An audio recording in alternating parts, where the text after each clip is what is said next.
Assalamualaikum warahmatullahi wabarakatuh. Waalaikumsalam warahmatullahi wabarakatuh. Oke, sebelum kita mulai perkuliahan pada sore ini, kita berdoa dari kediaman masing-masing ya. Berdoa dimulai.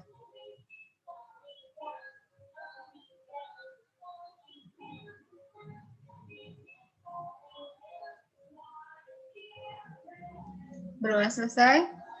Hari ini kelompoknya Dias dan Delvia Pidona ya. Iya, Ibu. Silakan Dias dibuka presentasinya. Bismillahirrahmanirrahim. Assalamualaikum warahmatullahi wabarakatuh. Waalaikumsalam warahmatullahi wabarakatuh. Waalaikumsalam warahmatullahi wabarakatuh. Selamat sore rekan-rekan mahasiswa yang bahagia, serta Ibu Susi selaku dosen mata kuliah PKN. Tetap semangat walau sedang menanti beberapa jam lagi untuk berbuka puasa.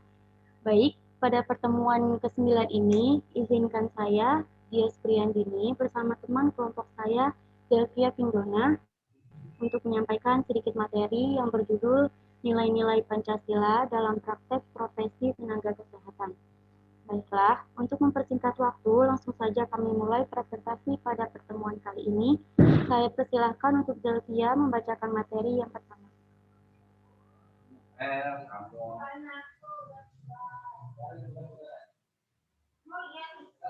Videonya bisa dibuka yang lain?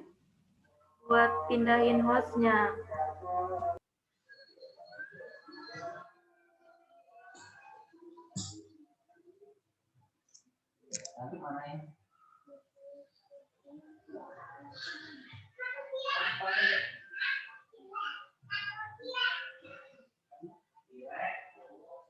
Ibu maaf belum bisa share screen, Bu. Share screen-nya ya? Sebentar. Tadi video sini.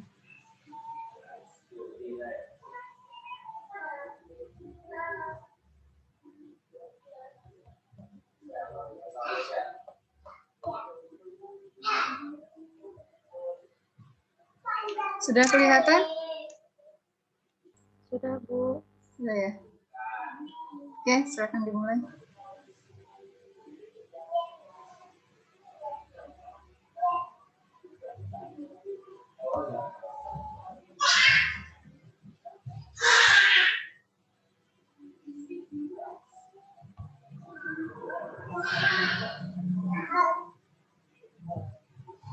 Ibu maaf, boleh di next? Oke.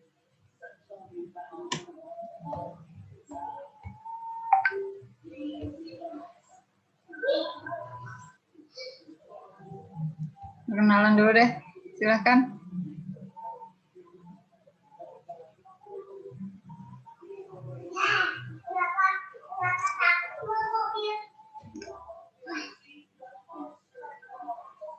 Oke, dia silahkan dimulai. Baik, akan dimulai pada presentasi kali ini. Saya persilakan untuk Delvia membaca materi yang pertama.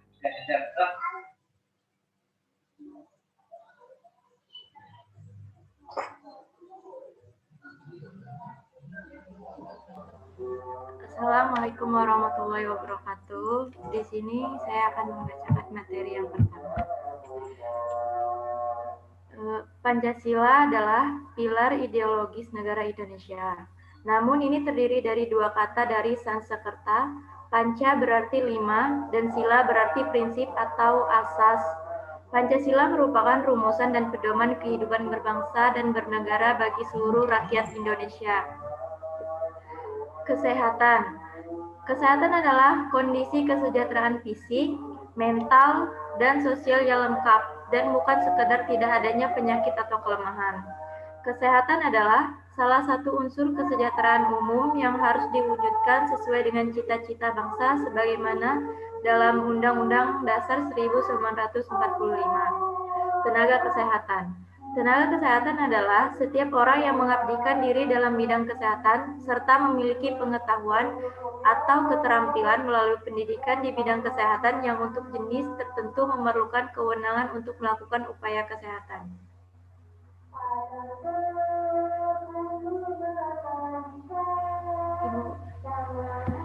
Pancasila sebagai dasar negara. Pancasila sebagai dasar negara Republik Indonesia. Pancasila dalam kehidupannya ini sering disebut sebagai dasar filsafat atau dasar falsafah negara atau filosofi Grundslang dari negara, ideologi negara atau state side. Pancasila sebagai dasar negara adalah merupakan sumber dan segala sumber hukum, sumber tertib hukum Indonesia.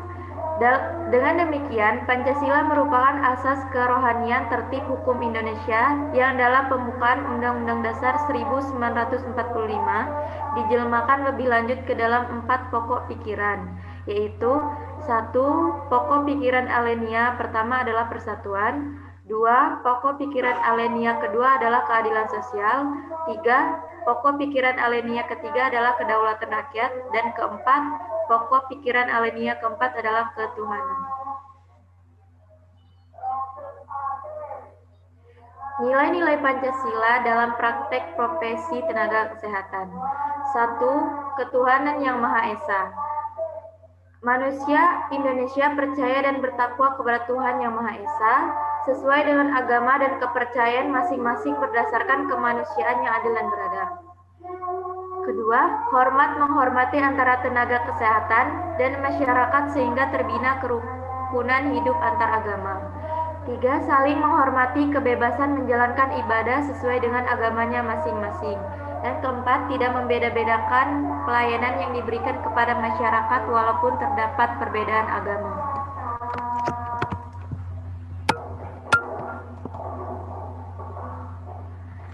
Yang kedua, kemanusiaan yang adil dan beradab. 1. Mengetahui persamaan derajat, persamaan hak dan persamaan kewajiban asasi antara manusia sesuai harkat dan martabatnya sebagai makhluk Tuhan Yang Maha Esa. Kedua, saling mencintai antara tenaga kesehatan dengan masyarakat umum. 3. Mengembangkan sikap tenggang rasa antara satu dengan yang lainnya. Keempat, tidak semena-mena saat sedang memberikan pelayanan kesehatan. Kelima, sebagai tenaga kesehatan wajib menjunjung tinggi nilai kemanusiaan. Dan yang terakhir, sebagai tenaga kesehatan harus selalu membela kebenaran yang ada dan juga keadilan yang harus selalu diterapkan.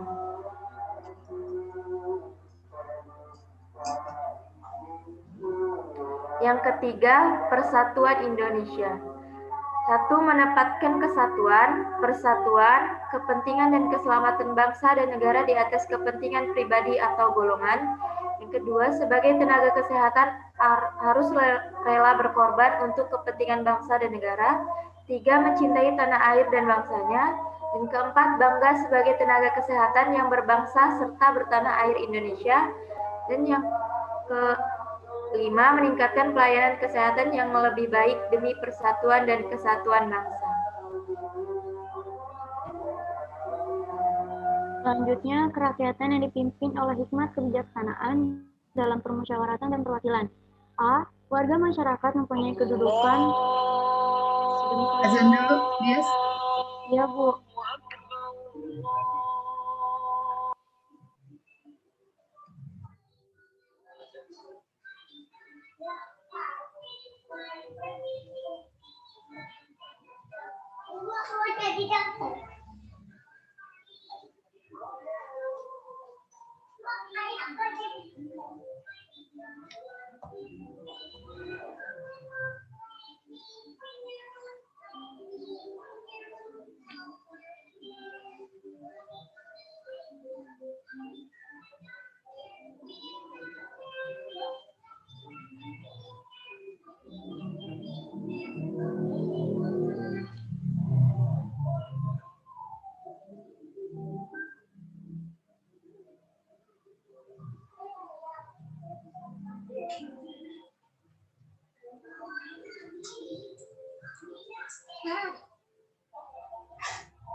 Sudah Ibu, boleh Ya, lanjut. silakan.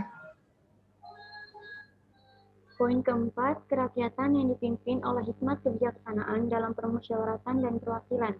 A. Warga masyarakat mempunyai kedudukan, hak, dan kewajiban yang sama dengan mengutamakan kepentingan negara dan masyarakat. B. Saat memutuskan solusi atau sebuah masalah kesehatan yang serius, harus dimusyawarahkan dengan berbagai pihak. C. Dengan iktikat baik dan rasa tanggung jawab menerima dan melaksanakan hasil keputusan musyawarah. D. Putusan yang diambil harus dapat dipertanggungjawabkan secara moral kepada Tuhan Yang Maha Esa, menjunjung tinggi harkat martabat manusia, serta nilai-nilai kebenaran dan keadilan dengan mengutamakan persatuan demi kepentingan bersama. Lalu poin kelima, keadilan sosial bagi seluruh rakyat Indonesia. A. Mengembangkan sikap dan perbuatan yang luhur yang mencerminkan sikap dan suasana kekeluargaan dan gotong royong. B. Bersikap adil dalam memberikan pelayanan. C. Selalu menghormati hak-hak orang lain. D. Sebagai tenaga kesehatan tidak melakukan perbuatan yang merugikan kepentingan umum. E. Selalu bekerja keras untuk hasil yang terbaik. F. Bersama-sama berusaha mewujudkan kemajuan kesehatan nasional untuk Indonesia yang sehat.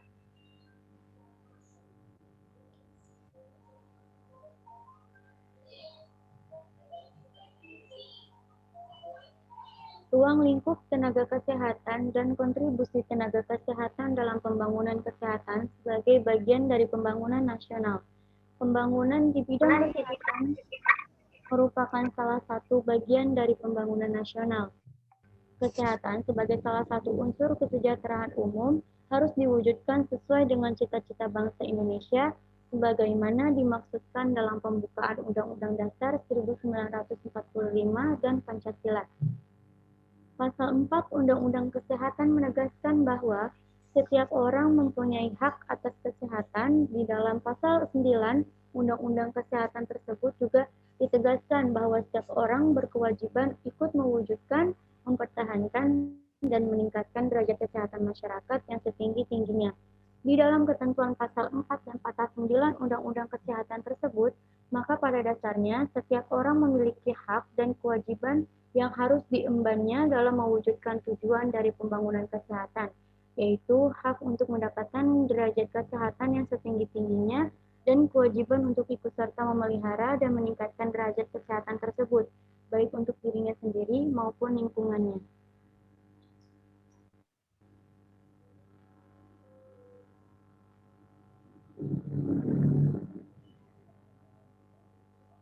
Strategi pembangunan nasional harus berdasarkan pada kebijakan nasional, mencakup garis besar kegiatan di mana semua sektor yang terlibat untuk mewujudkan kebijaksanaan tersebut. Beberapa hal penting yang harus diterapkan adalah menurut Departemen Kesehatan Rumah Sakit tahun 1999 sebagai berikut. 1. Pembangunan kesehatan berwawasan kesehatan.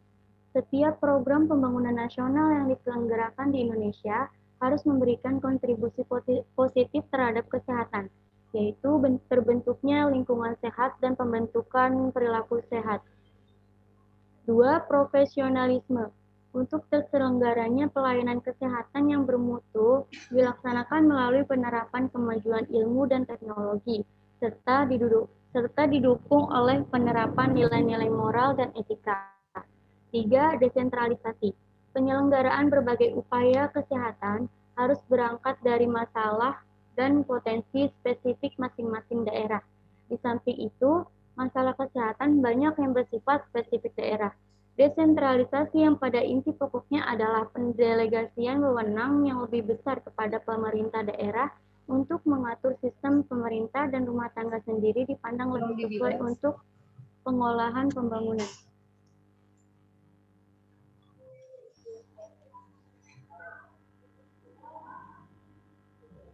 Dengan adanya pembangunan kesehatan, maka akan meningkatkan kesadaran, kemauan, dan kemampuan hidup sehat bagi setiap orang agar terwujud derajat kesehatan masyarakat yang optimal melalui terciptanya masyarakat, bangsa, dan negara Indonesia yang ditandai penduduk yang hidup dengan perilaku dan dalam lingkungan sehat, memiliki kemampuan untuk menjangkau pelayanan kesehatan yang bermutu secara adil dan merata, serta memiliki derajat kesehatan yang optimal di seluruh wilayah Republik Indonesia. Dalam menjalankan tugas sebagai tenaga kesehatan, memberikan pelayanan yang terbaik untuk masyarakat merupakan sebuah kewajiban, bukan semata-mata hanya karena uang. Ketulusan melayani tanpa membeda-bedakan satu sama lain merupakan salah satu implementasi dari sila yang terkandung dalam Pancasila.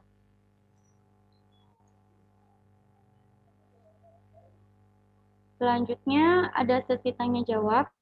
Bagi teman-teman yang ingin bertanya, dipersilakan bertanya melalui chat ya.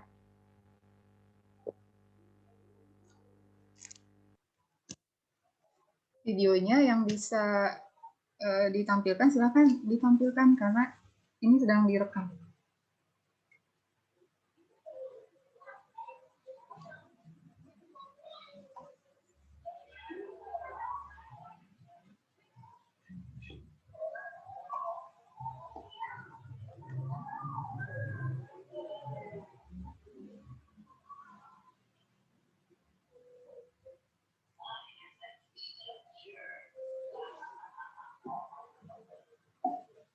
Kita tunggu ya, Dias.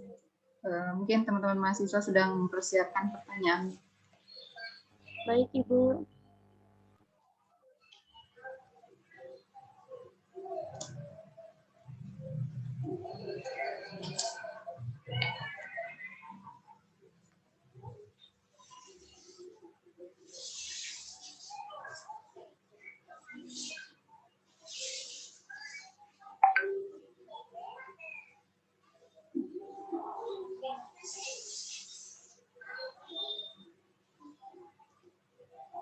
Iqbal, gelap sekali kameranya. Mati lampu, Bu. Mati lampu ya. Oke. Ya, silakan. Hadilatul. Jangan lama-lama ke toiletnya ya. Udin, mati lampu nggak?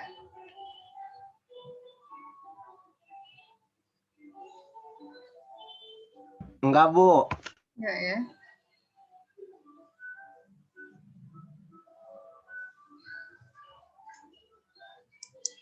Oke, disilakan memberikan pertanyaan terbaiknya.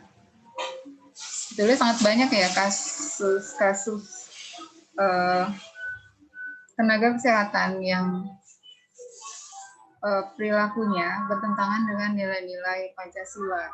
Apalagi di masa pandemi sekarang, belum lama ada kasus baru yang terjadi di daerah Medan ya, Kuala Namo ya, di Kuala Namo.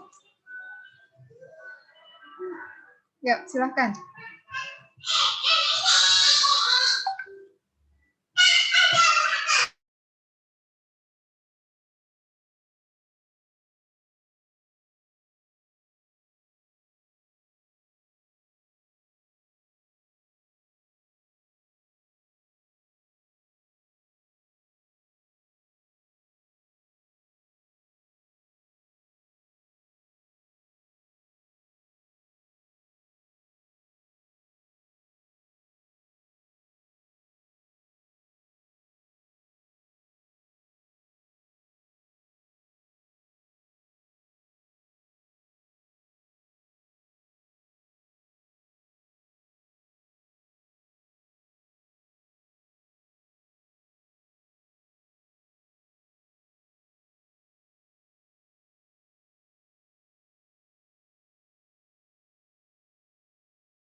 Gimana dia? Sudah ada yang bertanya?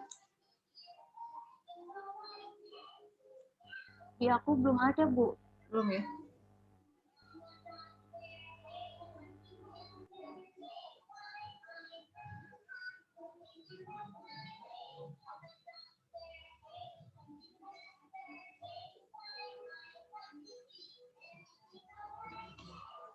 Ya, Zelvia, silahkan bertanya. Adnin, Ucep, Saifuddin, Agung, Fadilatu, Bimo,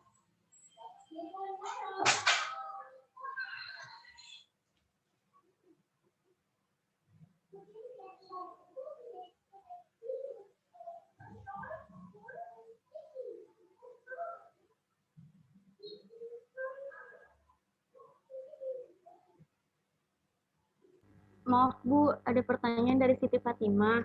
yeah. Apa sih penguat pelayanan kesehatan dan bagaimana program-programnya?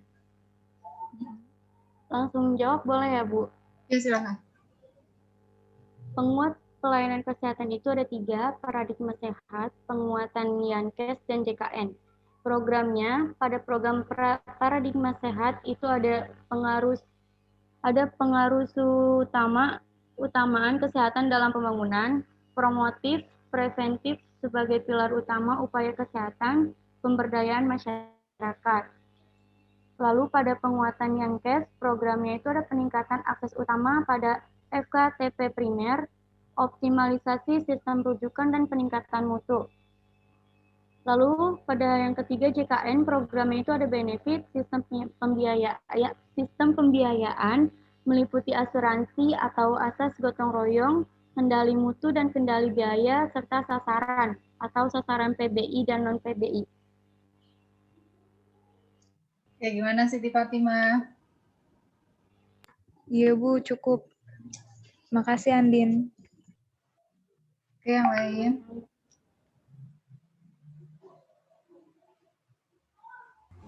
Ibu, mohon maaf, izin menjawab pertanyaan dari Alfi. Pertanyaannya apa? Jelaskan mengapa setiap profesi, khususnya profesi kesehatan, harus mempunyai kode etik profesi. Itu langsung jawab Bu ya. Ya, silakan. Itu jawabannya, agar tenaga profesi kesehatan khususnya memiliki ikatan dan setiap tindakan dalam melakukan pengambilan keputusan terhadap pasien tidak pandang bulu atau melayani sepenuh hati.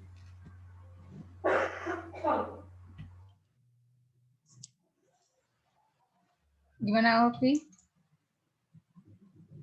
Intinya mengapa harus ada kode etik gitu ya? Iya Bu, sudah cukup. Terima kasih Zelvia. Selamat.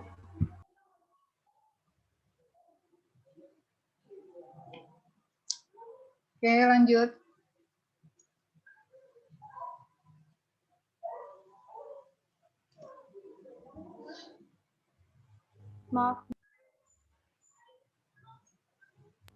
Maaf Bu, izin menjawab pertanyaan dari Bimo.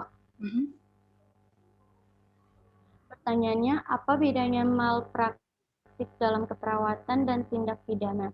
Jawabannya, malpraktik keperawatan adalah kelalaian seorang tenaga keperawatan untuk mempergunakan tingkat keterampilan dan ilmu pengetahuan yang lazim dipergunakan dalam merawat klien atau orang yang terluka menurut ukuran di lingkungan yang sama. Sedangkan perbuatan pidana adalah suatu perbuatan yang oleh suatu atau aturan hukum pidana dilarang dan diancam dengan pidana bagi barang siapa yang melanggar larangan tersebut. Gimana Mas Bimo? Iya, Mbak Andin, terima kasih. Sama-sama.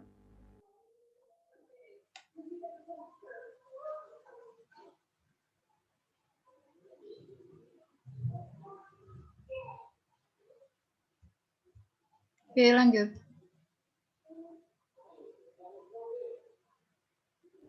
Maaf Bu, izin menjawab pertanyaan dari Iqbal. Apa saja hak dan kewajiban tenaga kesehatan? Hak Menurut pasal 57, tenaga kesehatan dalam menjalankan praktik berhak memperoleh perlindungan hukum sepanjang melaksanakan tugas sesuai dengan standar profesi, standar pelayanan profesi, dan standar prosedur operasional. Pasal 6 huruf B UU PK. B. Menerima imbalan jasa.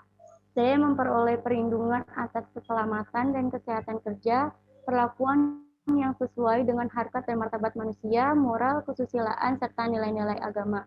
D. Mendapatkan kesempatan untuk mengembangkan profesinya.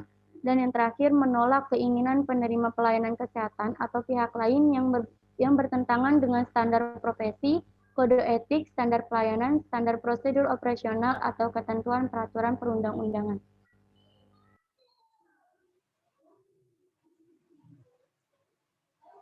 Gimana, Iqbal? Ya, baik. Terima kasih, Andin. Sama-sama. Ada lagi?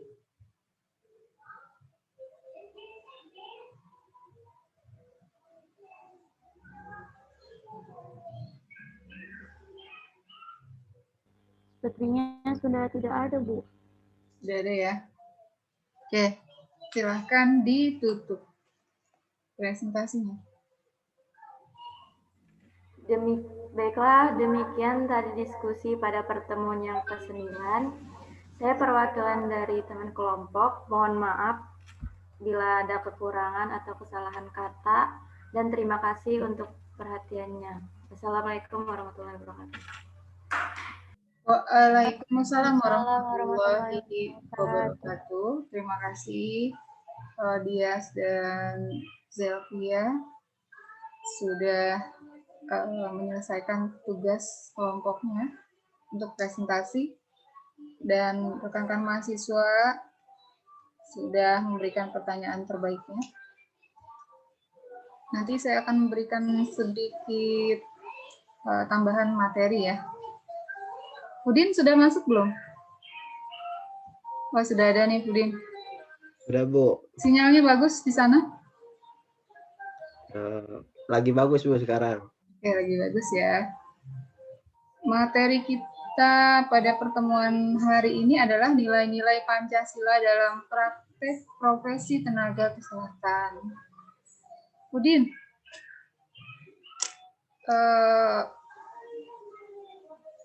minta tolong disebutkan sila pertama sampai kelima.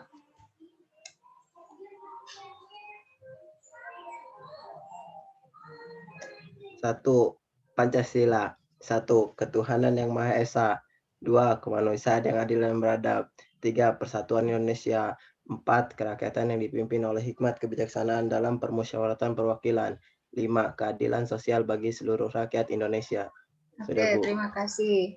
Itu sudah di luar kepala ya? Insya Allah, Bu. Ya, karena terkadang ada juga yang lupa ya sila-sila dari Pancasila. Oke, saya share screen dulu tambahan materinya.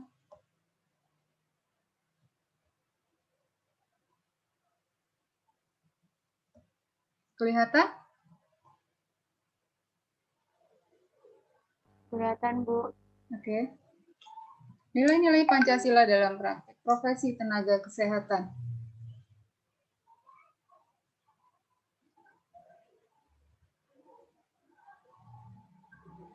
Ini submaterinya. Pancasila sebagai dasar negara, nilai Pancasila dalam praktek profesi tenaga kesehatan, ruang lingkup tenaga kesehatan, dan kontribusi tenaga kesehatan dalam pembangunan kesehatan sebagai bagian dari pembangunan nasional.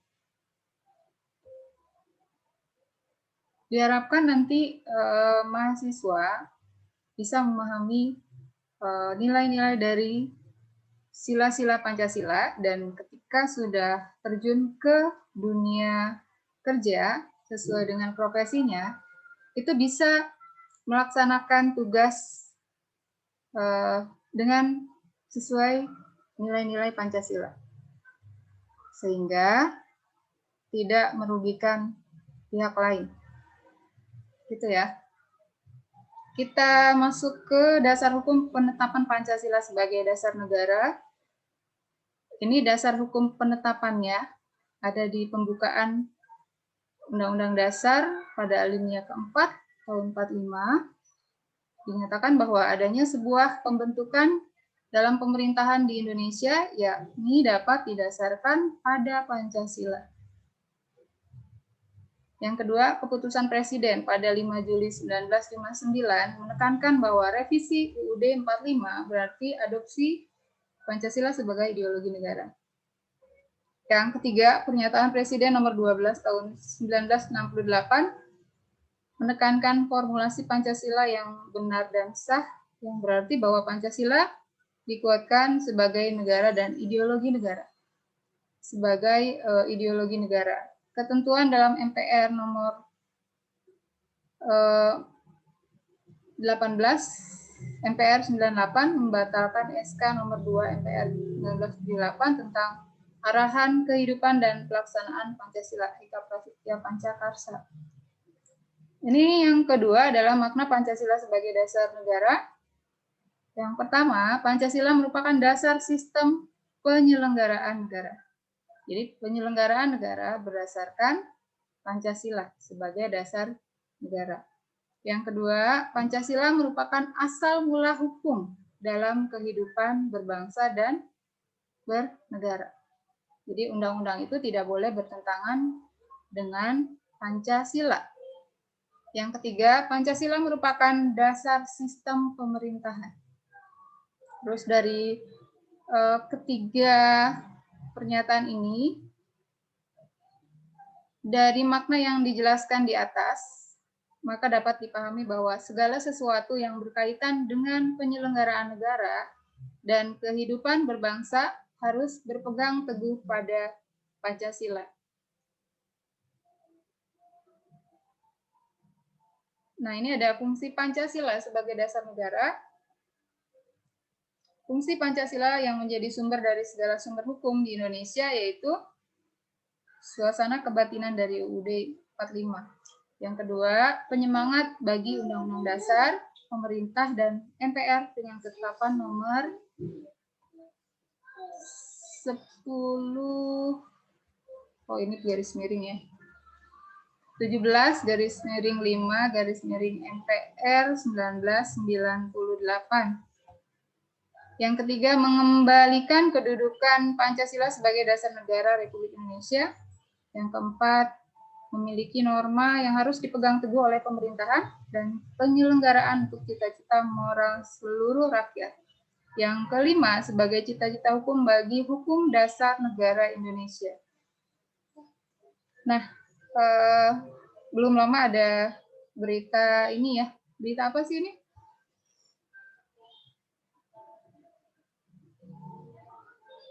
Oke, silakan ditanggapi. Informasi apakah yang ada dalam gambar ini? Alat antigen bekas. Oke, penggunaan antigen bekas di bandara ya, ada di daerah Medan. Bagaimana menurut tanggapan Anda sebagai mahasiswa yang nanti akan bertugas di bidang kesehatan? Saya mau bertanya ke Bimo ya. Bagaimana menurut tanggapan Bimo mengenai kejadian ini?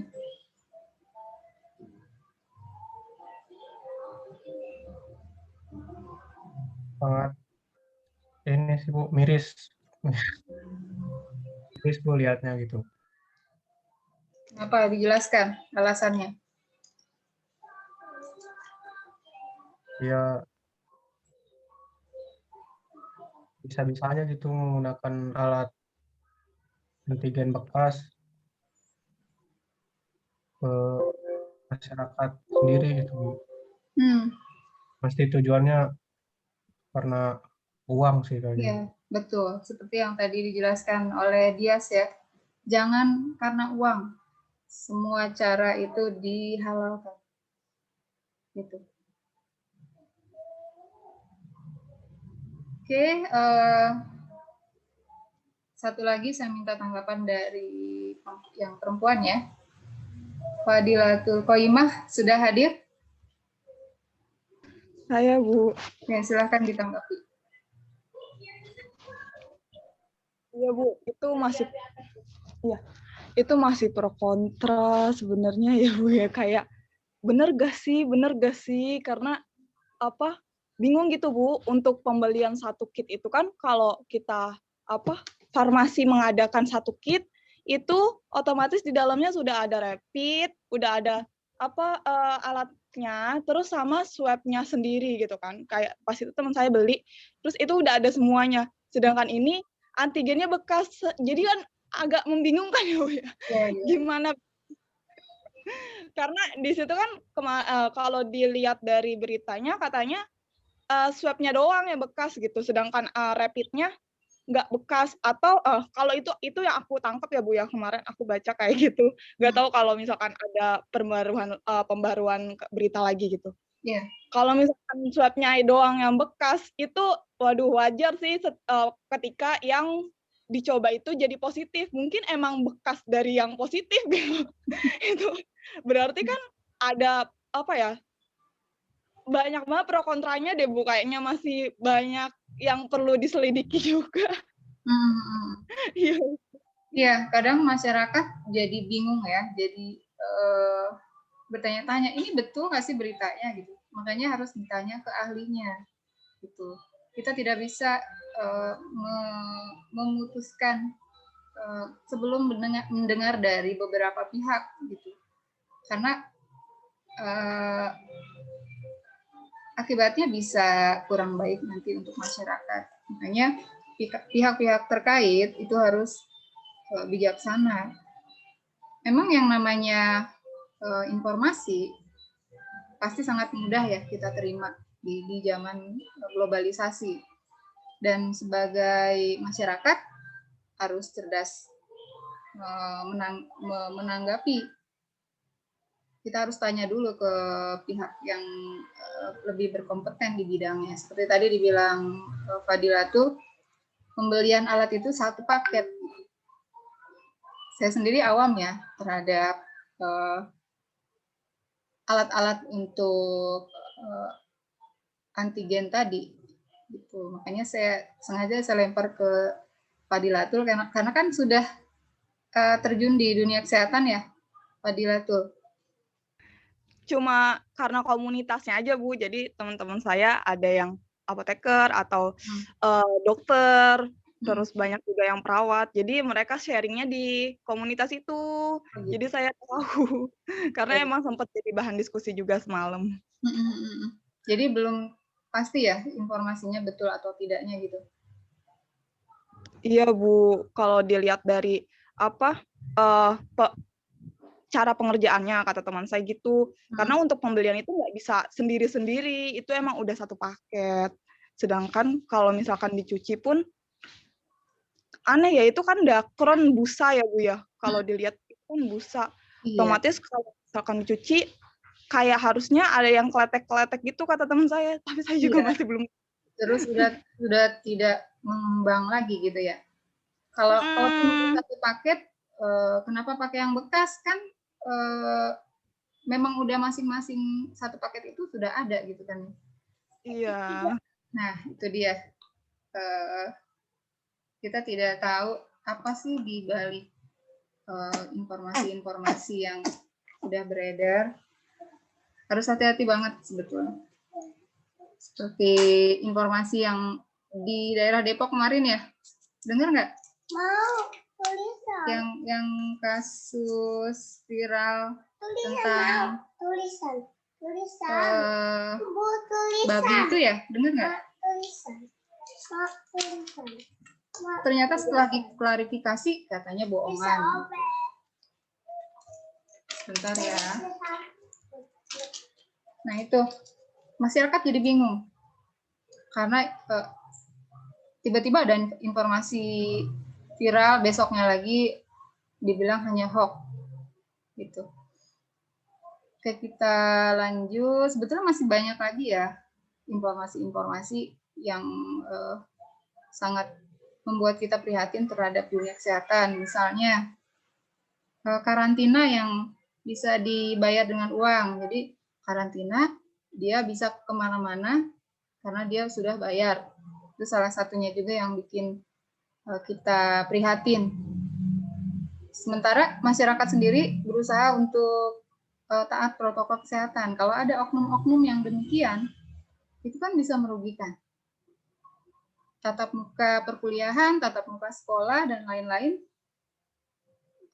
belum bisa. Karena kasusnya belum landai. Gitu. Oke, kita lanjut ya. Nilai-nilai Pancasila dalam praktek profesi tenaga kesehatan. Tadi yang ini sudah dijelaskan oleh Dias dan Zelvia ya. Ini sudah dijelaskan. Bisa dipahami ya, dan nanti bisa dipraktekkan dalam dunia kerja sebagai seorang apoteker. Bersikap adil dalam memberikan pelayanan, ada di sila ke-5. Nah, ini ada ruang lingkup tenaga kesehatan dan kontribusi tenaga kesehatan.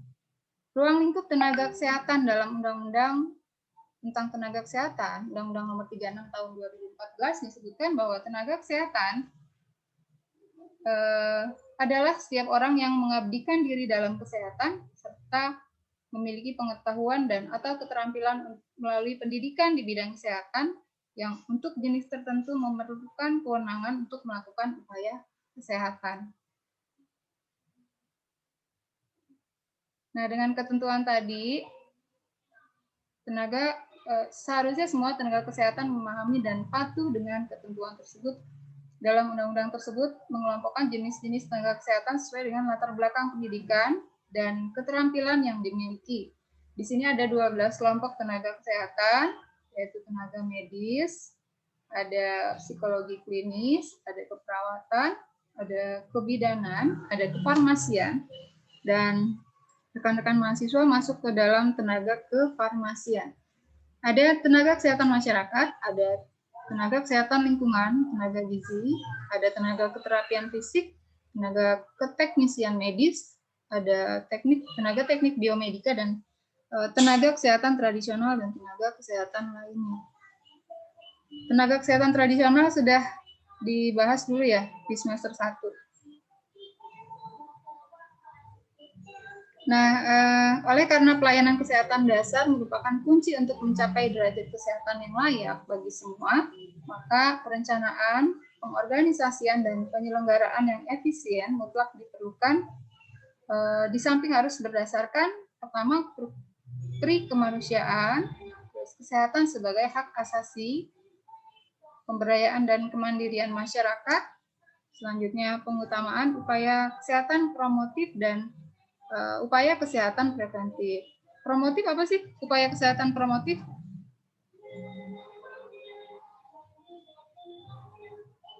Cek upaya kesehatan promotif apa maksudnya?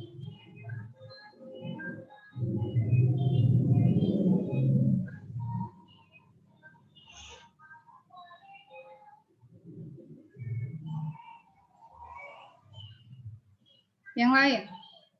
Apa sih maksud dari upaya kesehatan promotif dan upaya kesehatan preventif? Kalau promotif itu modelnya kayak penyuluhan gitu ya, Bu ya? Oke, betul. Penyuluhan. Istilahnya mengajak masyarakat untuk menjaga kesehatan ya. Kalau preventif? Kalau preventif tuh kayak imunisasi, terus posyandu, kayak gitu bukan, Bu? Preventif boleh. Ada lagi yang menambahkan? Apa preventif? Searching silahkan. Kalau bukan UTS UAS boleh searching. Upaya kesehatan preventif apa? Kalau promotif kan promosi itu. Promosi ke masyarakat bagaimana cara menjaga kesehatan, bagaimana mencegah terjangkitnya COVID, mencegah penularan COVID, itu upaya kesehatan promotif. Kalau preventif apa?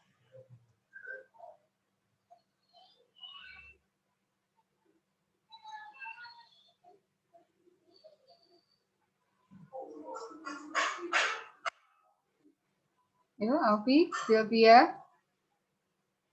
Upaya promosi kesehatan untuk mencegah terjadinya penyakit. Iya, itu promotif. Yang preventif? Ini di Google-nya. Ya. Tindakannya, Bu. Ya, pencegahannya ya. Pencegahan agar tidak terjadi penyebaran penyakit misalnya. Oke, kita lanjut. Iya, pencegahannya. Selanjutnya pelayanan kesehatan perorangan yang sesuai kebutuhan, dukungan sumber daya kesehatan, terus misi pembangunan kesehatan. Selanjutnya dalam mewujudkan visi Indonesia Sehat 2010 telah ditetapkan misi pembangunan kesehatan DPS RI 1999, terus menggerakkan pembangunan nasional berwawasan kesehatan. Tadi sudah dijelaskan oleh Dias juga ya. Jadi dalam melaksanakan pembangunan itu harus memperhatikan kesehatan. Yang selanjutnya untuk dapat terwujudnya Indonesia Sehat 2010, para penanggung jawab program pembangunan harus memasukkan pertimbangan-pertimbangan kesehatan dalam semua kebijakan pembangunannya. Oleh karena itu, seluruh elemen dari sistem kesehatan nasional harus berperan sebagai penggerak utama pembangunan nasional berwawasan kesehatan. Lanjut. Mendorong kemandirian masyarakat untuk hidup sehat. Kalau untuk poin ini sebetulnya saya masih sangat miris ya. Kalau saya lihat di lingkungan saya sendiri, ketika saya mau ke pasar misalnya, itu di pinggir jalan saya lihat banyak sampah. Sampah bukan sampah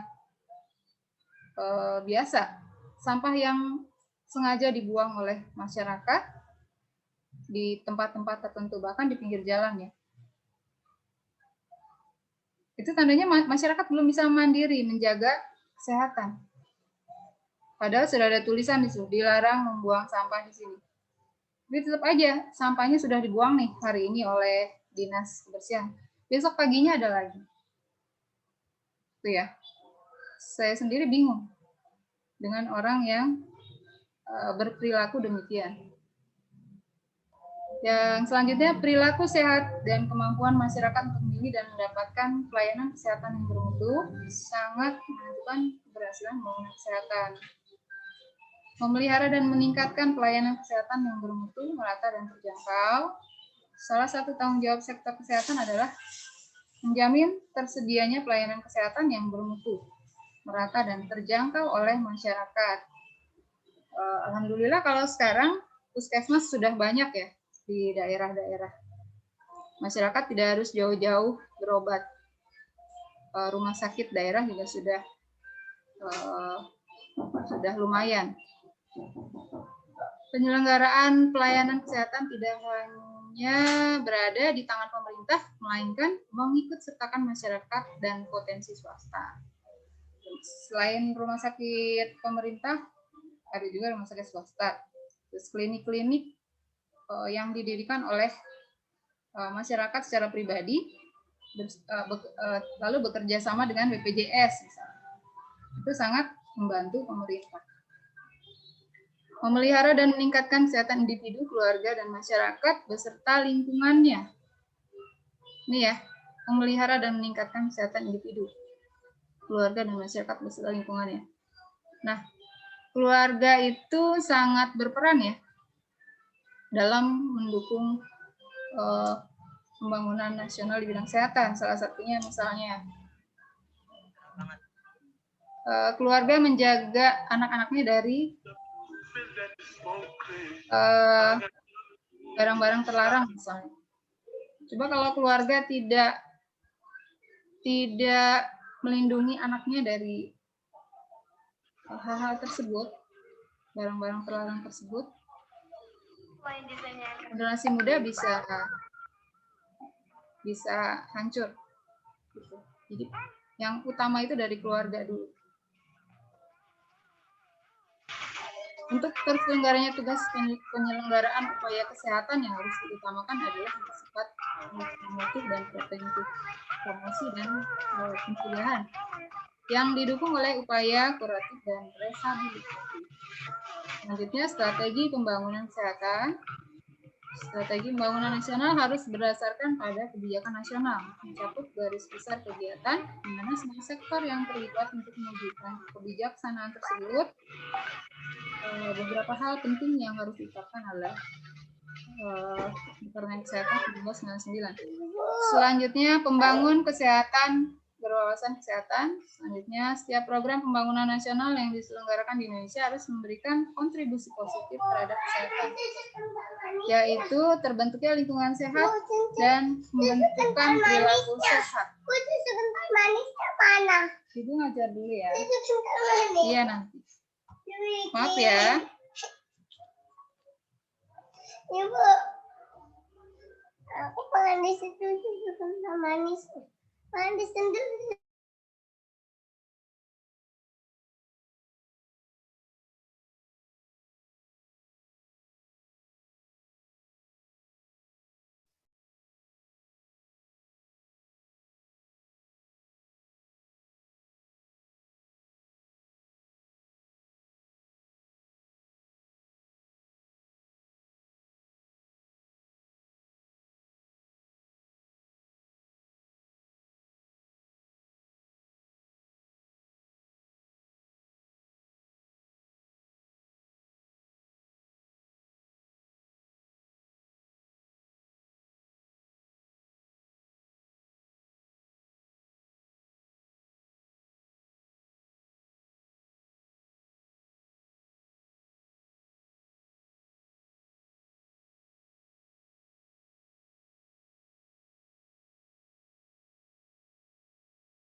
Ibu maaf, suaranya masih di-mute.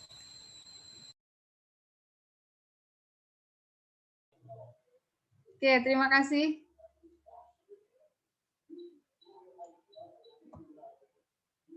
Kita masuk ke pengertian kontribusi. Ini secara umum ya. Tadi silakan dipahami. Yang terakhir, kontribusi diartikan sebagai bentuk usaha yang dilakukan individu atau kelompok yang terlibat dalam membantu atau mengerjakan suatu hal untuk mencapai tujuan tertentu. Terkait dengan ini ya, kontribusi tenaga kesehatan. Apa sih kontribusi tenaga kesehatan untuk pembangunan? Ini pengertian kontribusinya. Jadi usaha yang dilakukan individu atau kelompok yang terlibat dalam membantu atau mengerjakan suatu hal untuk mencapai tujuan tertentu. Saya mau tanya dulu.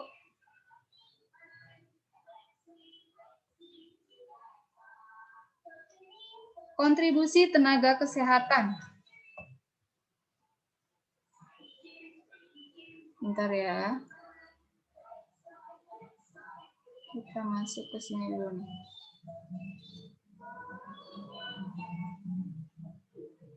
Kontribusi tenaga kesehatan dalam pembangunan kesehatan sebagai bagian dari pembangunan nasional. Kira-kira apa kontribusinya? Pakai bahasa sendiri boleh.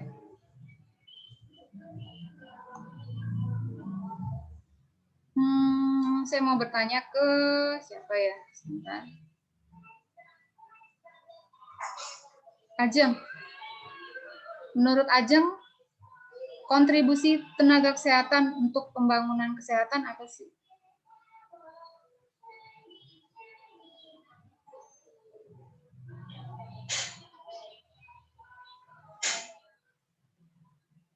Kontribusi tenaga kesehatan dalam pembangunan kesehatan sebagai bagian dari pembangunan nasional. Jadi, apa sih kontribusi tenaga kesehatan sebagai bagian dari pembangunan nasional?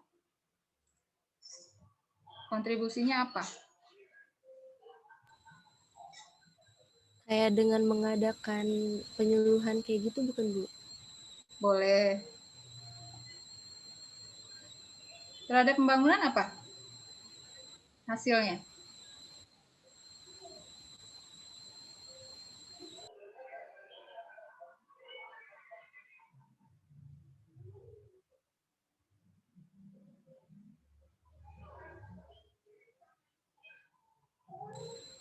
Agar lebih agar lebih maju. Agar lebih maju. Oke, bisa. Kalau tidak ada tenaga kesehatan, terus masyarakatnya banyak yang sakit, tentunya akan berpengaruh ke pembangunan nasional ya. Makanya sangat penting tenaga-tenaga kesehatan dalam mewujudkan pembangunan nasional. Oke, kita lanjut.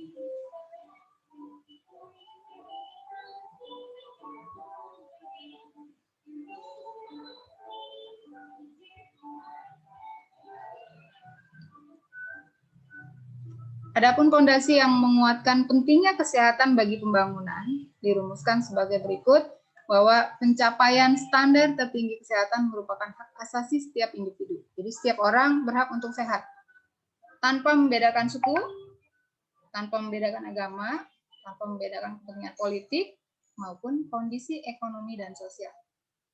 Jadi kesehatan itu merupakan hak asasi setiap orang. Selanjutnya, bahwa ketimpangan dalam mempromosikan kesehatan dan penanggulangan penyakit akan berkolerasi negatif dengan kemajuan pembangunan. Ya. Kita bisa lihat di daerah perkotaan dan pedesaan. Bagaimana ketika terjadi ketimpangan dalam mempromosikan kesehatan. Bu, maaf. Ya? Iqbal katanya belum di-update, Bu. Oh iya. Oke.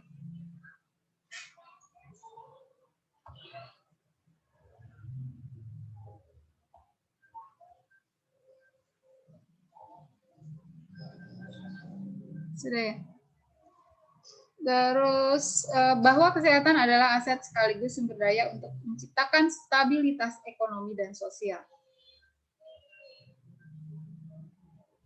Jadi kesehatan itu sangat berhubungan erat dengan kinerja perekonomian dan kesejahteraan suatu bangsa. Ya, ekonomi berkaitan dengan kesehatan. Kalau semakin banyak masyarakat yang terkena COVID, maka perekonomian negara akan terganggu. Hanya di situ peran penting dari tenaga kesehatan sangat diperlukan. Banggalah kalian bisa masuk ke dalam bagian tenaga kesehatan. Karena itu tidak mudah ya. Tidak mudah untuk bisa menjadi bagian dari tenaga kesehatan. Harus dilalui dengan sekolah khusus, sekolah farmasi, sekolah farmasian. Itu biayanya tidak murah. Dan mata kuliahnya juga tidak mudah. Ya. Karena berkaitan dengan obat-obatan yang punya kandungan-kandungan tersendiri. Ada rumus-rumusnya ya, Dias? Iya, Ibu. Mudah atau sulit?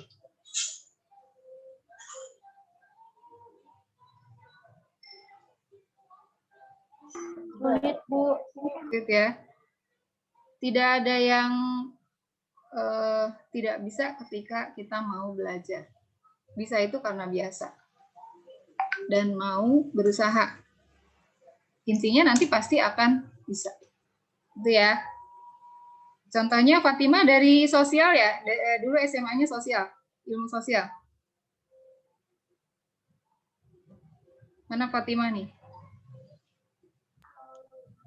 Fatima hadir?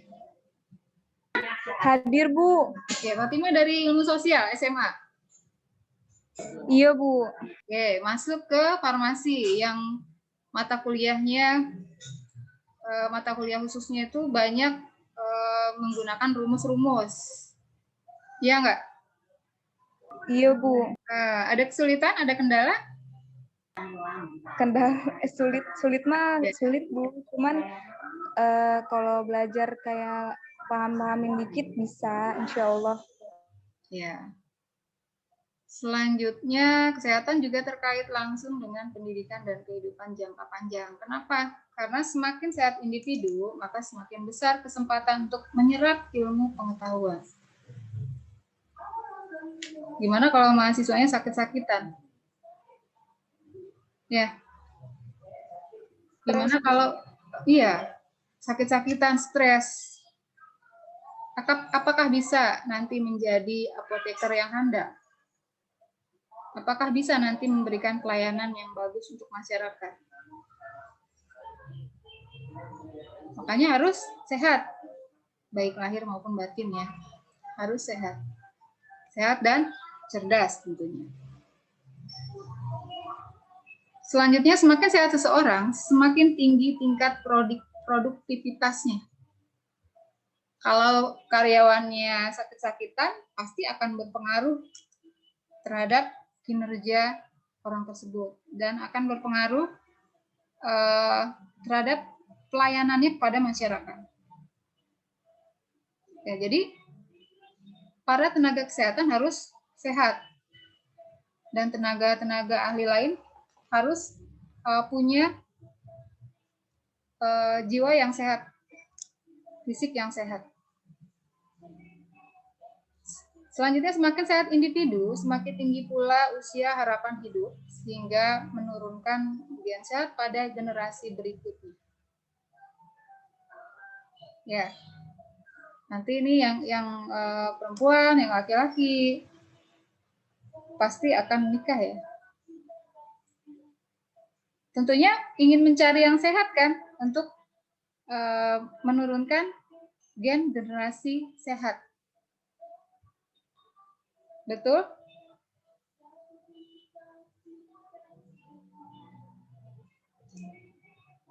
Betul nggak? Iya, Bu. Iya. Makanya dijaga kesehatannya. Masing-masing individu harus menjaga kesehatan. Kesehatan fisik, kesehatan mental. Itu sangat perlu, sangat penting. Oke, selanjutnya, kontribusi tenaga kesehatan dalam pembangunan kesehatan sebagai bagian dari pembangunan nasional. Di sini kesimpulannya, kesehatan merupakan elemen penting bagi pembangunan. Kesehatan yang berkualitas akan berdampak positif pada peningkatan usia harapan hidup, peningkatan produktivitas, dan percepatan laju pembangunan. Ini ya, kontribusi tenaga kesehatan.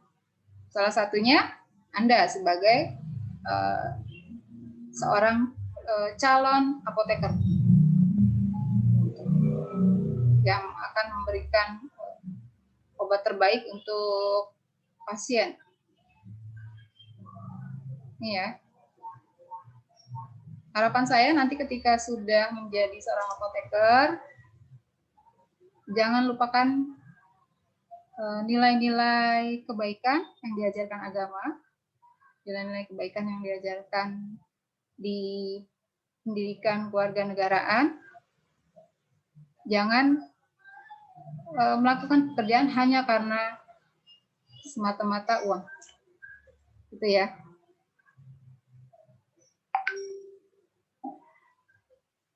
Nah, itu sedikit tambahan dari saya. Ada yang mau ditanyakan?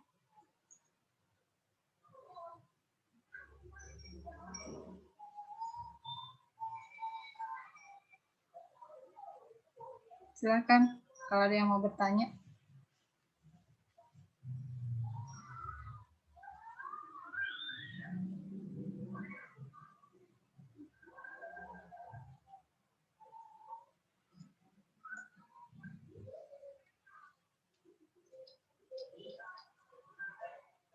D3 berapa semester?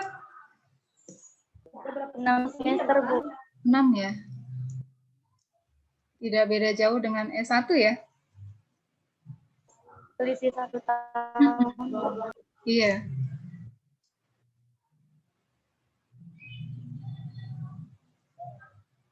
Insya Allah kalau apoteker itu dicari lah. Peluang kerjanya lumayan bagus dan salary-nya juga bagus. Gitu.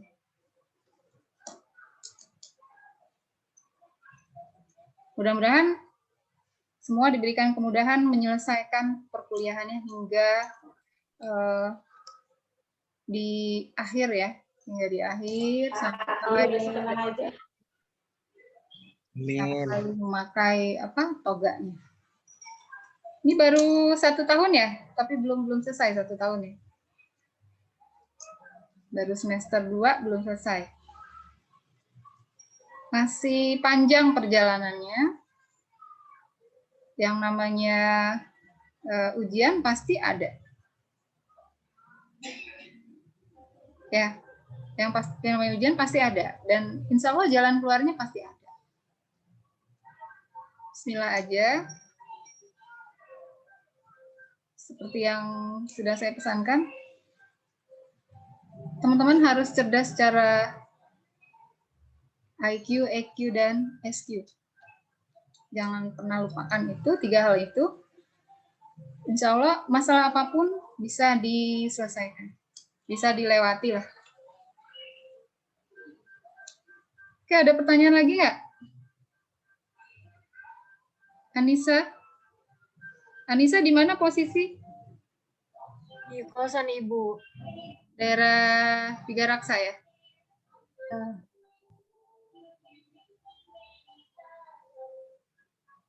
Mia, ada pertanyaan?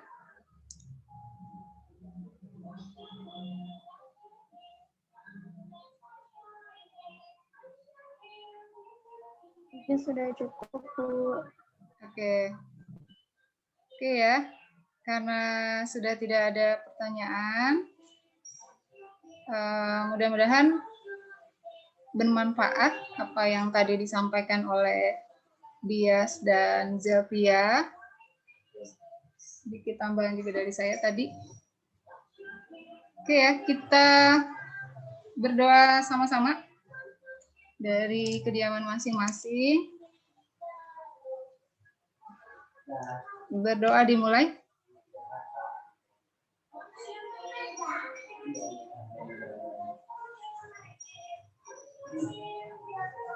Berdoa selesai. Saya mau screenshot dulu ya.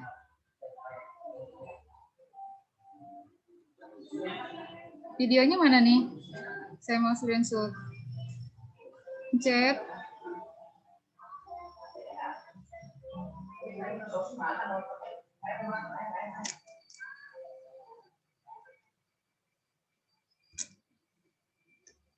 Oke, 1, 2, 3. Ibuku. 1, 2, 3. 1, 2, 3. 1, 2, 3 tes. Oke, terima kasih ya. Sehat selalu. Wassalamualaikum warahmatullahi wabarakatuh. Waalaikumsalam warahmatullahi wabarakatuh. Terima kasih, Bu. Ya, sama-sama.